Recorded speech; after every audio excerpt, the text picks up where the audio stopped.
I really like NFT projects that have that extra utility behind them. So not just the PFP project and gated access or content, something like that. This one takes it a little bit step further. And the Goofy Gophers Mining Club, they take on a different approach where they will give you revenue share of their mining operations. This is like a Bitcoin mining, they mine other cryptocurrencies as well. But in regards to that, anyone that is holding the NFT will be able to have a revenue share of the profits from that mining operation. So I think that's pretty cool. That's a little bit unique. Now, they did have their pre-sale of this back in October. I think it was October the 16th. October 16th there. So I missed all that. I did this interview at CNFTCon and I completely forgot about the date. So sorry so much, Ryan, about that. Should have got this one out a little bit sooner to actually get to that mint date. But I think it minted quite well anyway. If you're interested in finding out or obtaining one of these Goofy Gophers, you can get one on JPEG Store as well. The floor price is quite high.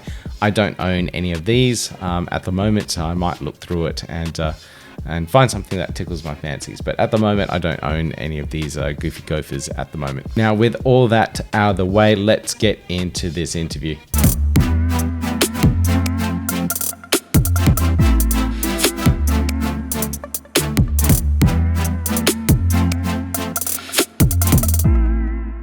So Ryan, thank you for joining me.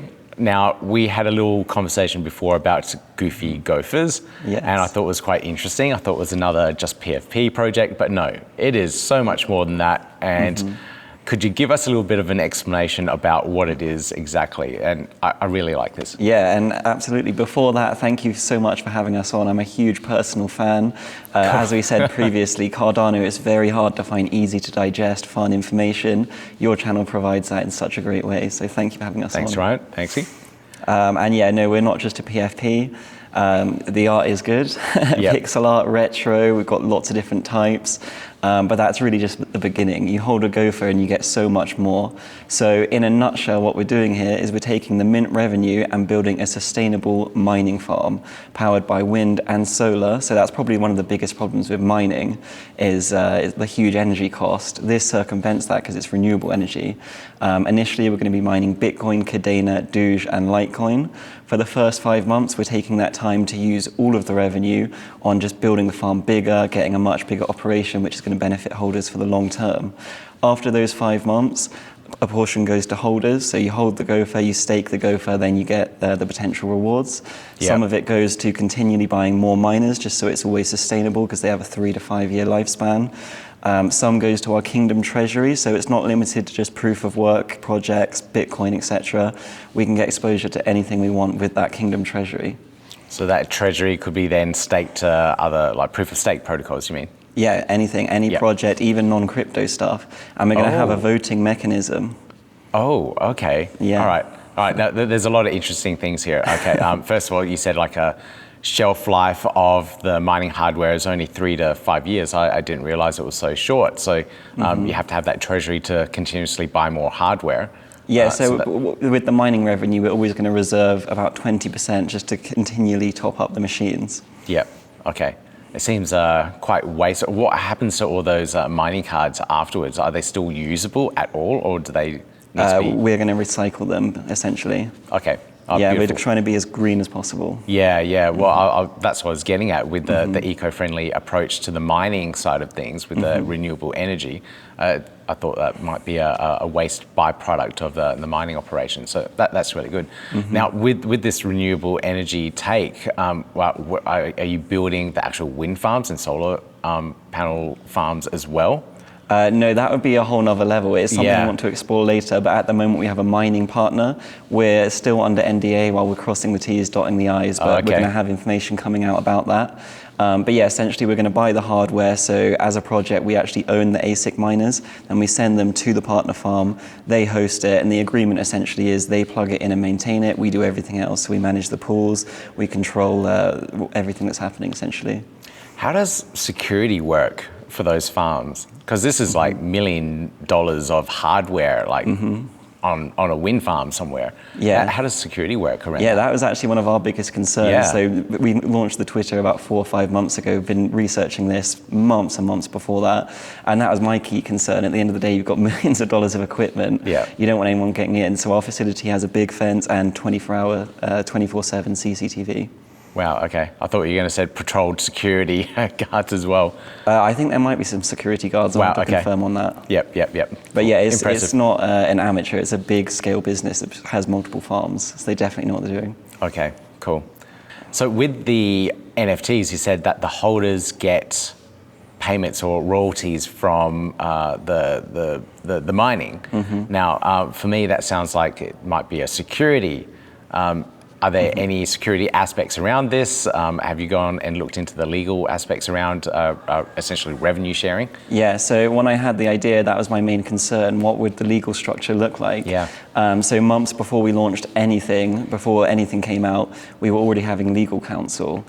We heavily researched this, hundreds of different legal firms we talked to. The legality and regulation of crypto, as most people know, is the Wild West. Every single country does it very differently.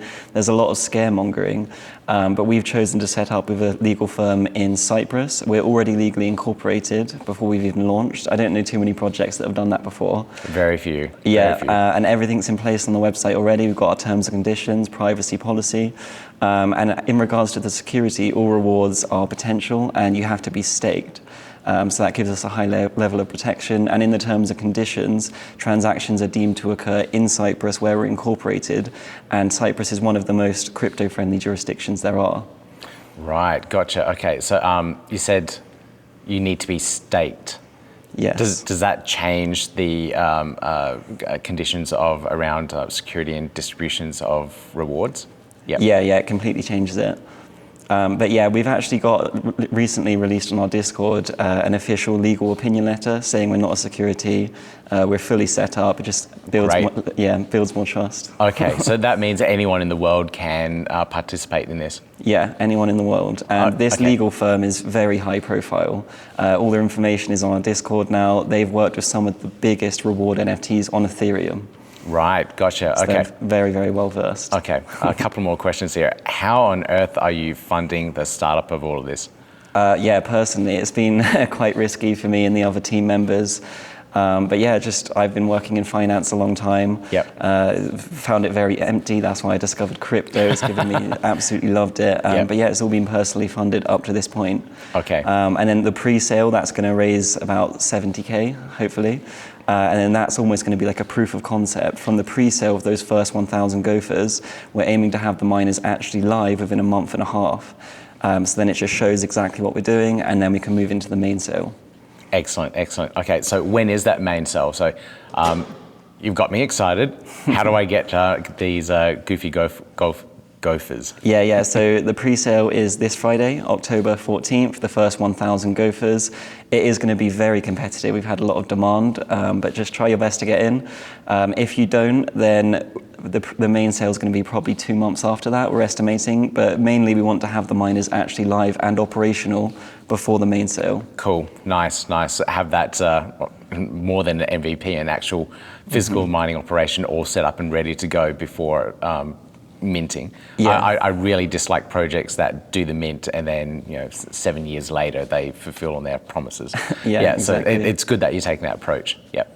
Yeah, definitely. Yeah, so we're going to use that pre-sale and then it should all be live and operational before the main sale. And then the second they're turned on, it's just going to build so much hype. It's really going to get us out there. Absolutely amazing. All right, where can I find out more information and where can I go to mint? Absolutely, yeah. So just head to ggmc.io, our website.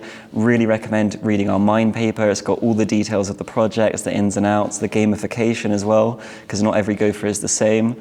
Our Twitter, ggmc_NFT. Discord link is on the Twitter. And yeah, we're minting on flipper.io. Have you heard of this marketplace? I have. They sound pretty cool. Yeah, so the most feature-rich marketplace out there. They're doing such innovative things with their referral system, with the NFT-backed marketplace. It's very community-driven. So yeah, we're going to be their first on-marketplace, on-chain mint. So just head to flipper.io, Friday, 14th of October. Okay, brilliant. Ryan, thank you so much for joining me on this podcast episode. It's a pleasure. Yep, it's been brilliant learning more about this and learning more about how you're going to launch and operate it all too. Thank you so much. I hope we can talk more in the future. Right, we'll do. Now, all the links are down in the show notes for you guys. So if you want to find out more, go to their website, follow them on Twitter, join the Discord where you can engage with the community and find out everything that you need to know about the project. Now, I do have a lot more interviews I've did at CNFTCon and Rare Bloom. I'll try and get them out as soon as possible. There's just so much going on at the moment. It's really hard to get all these videos up and running and done, but I'll do my best to get them all out for you guys to make this content a little bit more timely for you. Okay, now if you found this video interesting or educational, or you got something out of it, please consider giving me that thumbs up, click subscribe, click on that notification bell, and you'll see me in the next video. Yeah, gotta do it like that. You've been listening to the Learn Cardano podcast. Gotta get it hype. Crypto is what we like, but this is not investment or financial advice. Gotta do your research, cause it's risky. We know it is. This show is educational and it's informative. Crypto's the future, really, it ain't no debating.